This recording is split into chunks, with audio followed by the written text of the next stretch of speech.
Lanier with your video thought for the day. Last week, we ascended the mountains. It was Mountain Week. This week, we're descending into the valley. So we're going to have Valley Week. Now, there are lots of passages in the Bible that talk about valleys, specific valleys, whether it's the Kidron Valley or the Valley of Judgment, for that matter.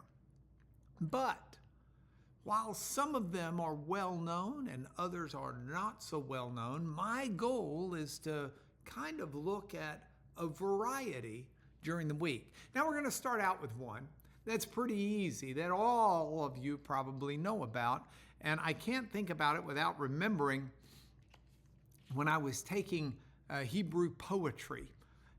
This was, I guess, about a third-year Hebrew class, and it turned out I was the only student in the class. And the professor, Clyde Miller, who had gotten his degree at Hebrew Union Seminary, I think, was a pretty stern guy.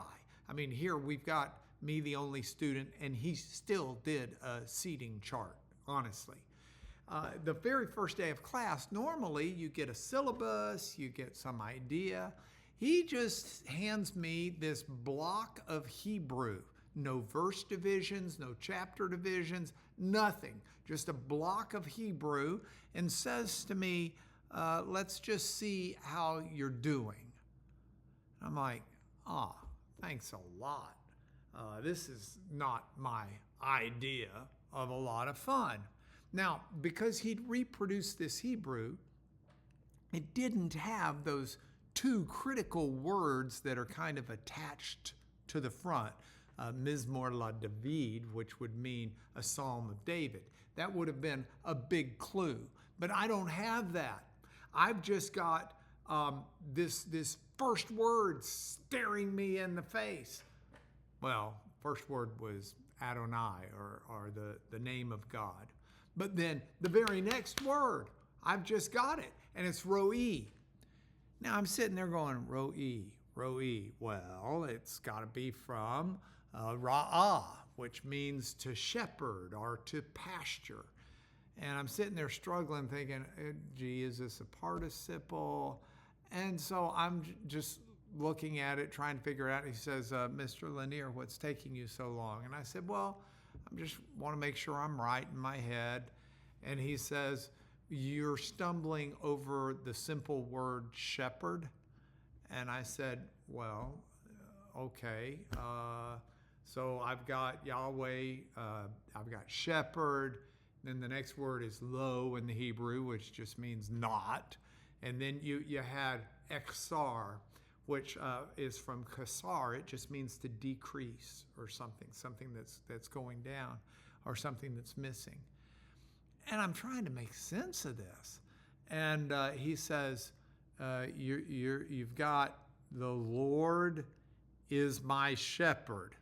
And that's when I thought, oh, duh, this is Psalm 23. So I said, well, just hold on. The Lord is my shepherd, I shall not want. He makes me lie down in still waters. He leads me in green pastures, leads me beside still waters. So and he said, just stop and let's do these word by word.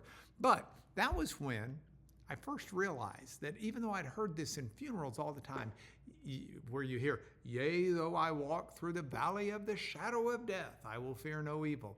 The Hebrew actually is better translated, even though I walk through the dark valley.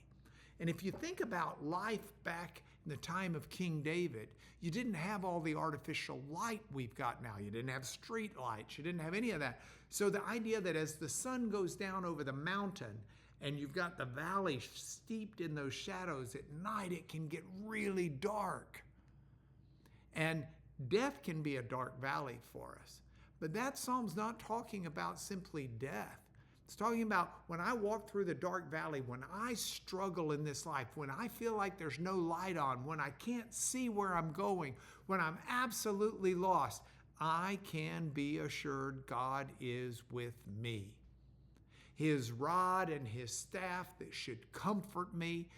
He will provide for me. He will take care of me. He will protect me.